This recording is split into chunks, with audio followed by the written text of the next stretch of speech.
চর্চা হয়েছে সেই পেশি শক্তির রাজনীতিকে জুলাইয়ের অভ্যুত্থানের মধ্য দিয়ে বাংলাদেশের মানুষ প্রত্যাখ্যান করেছে এবং আগামীর বাংলাদেশে যারা এই পেশি শক্তির রাজনীতি আবার করতে চাবে সামনের দিনেও মানুষ তাদেরকে প্রত্যাখ্যান করবে। ঠিক বন্ধুগণ, আমরা দেখতে পাচ্ছি যে একটা রাজনৈতিক সংগঠন তারা আবার সে আগের মতো হত্যার রাজনীতি শুরু করেছে। তারা আজকে তাদের নিজেদের দল এবং অন্য অন্য অপর রাজনৈতিক কর্মীদেরকে সহ প্রায় 100 বেশি হত্যাকাণ্ড তারা করেছে এবং গতকালকে নারায়ণগঞ্জে এক সন্ত্রাসী ছাত্রলীগকে উক্ত এলাকার জনগণ যখন আটক করে তখন ওই দলের সন্ত্রাসীরা গুলি করে তাদেরকে আরেকজন নিরীহ লোককে এক ব্যবসায়ীকে নারায়ণগঞ্জে হত্যা করেছে এবং দেখেছি গতকালকে এক মাদ্রাসার ছাত্রকে তারা গুলি করে হত্যা করেছে। এই হত্যার রাজনীতি আমরা চাই না দেখেই তো জুলাই অভ্যুত্থান হয়েছে নাকি? তো আমরা যদি সেই হত্যার রাজনীতি আবার ফিরে যাই তাহলে আসলে এই হাজারো শহীদ যারা তাদের তাজা রক্ত দিয়ে আমাদের নতুন একটা বাংলাদেশ দিয়েছে তাহলে আমরা কি পেলাম?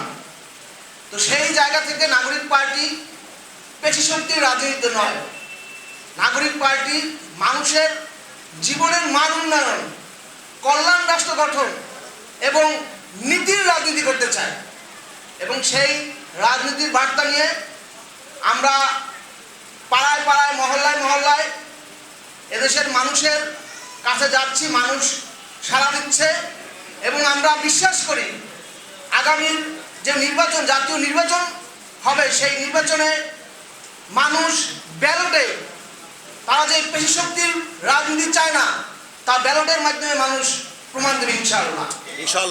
এবং আরো বলতে চাই যে এদেশের মানুষ বিগত 54 বছরে যেই রাজনীতি চেয়েছিল যে তার জানমালের নিরাপত্তা পাবে, তার স্বাস্থ্যসেবার নিশ্চয়তা পাবে, তার যে নাগরিক অধিকার সেই নাগরিক অধিকারের নিশ্চয়তা রাজনীতিবিদরা দিবে, কিন্তু 54 বছরে আমাদের বস্তাবতা রাজনীতিতে আমরা দেখেছি যেই রাজনৈতিক সংগঠনগুলোই ক্ষমতা এসেছে তারা টেম্পো স্ট্যান্ড দখল করেছে, তারা বিভিন্ন মানুষের সাধারণ মানুষের সম্পদ লুট করাই তাদের রাজনীতির লক্ষ্য এবং উদ্দেশ্য ছিল।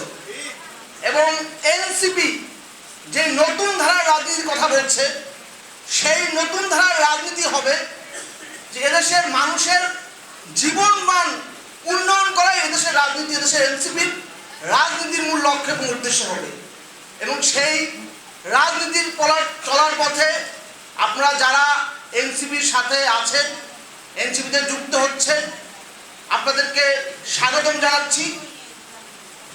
এবং নবনির্বাচিত যে বরিশাল জেলা কমিটি, উপজেলা কমিটিগুলো গঠন হয়েছে, আপনাদের হাত ধরেই বরিশালে প্রত্যেকটা পাড়ায় মহল্লায় ঘরে ঘরে এনসিপি পৌঁছে যাবে, সেই আশা ব্যক্ত করে আমি আমার বক্তব্য শেষ করছি। উপস্থিত সকলকে অসংখ্য ধন্যবাদ। বরিশাল জেলা এবং উপজেলা থেকে আগত এনসিপির সহকর্মীবৃন্দ এবং মিডিয়ার ভাইদেরকে অসংখ্য ধন্যবাদ। আসলে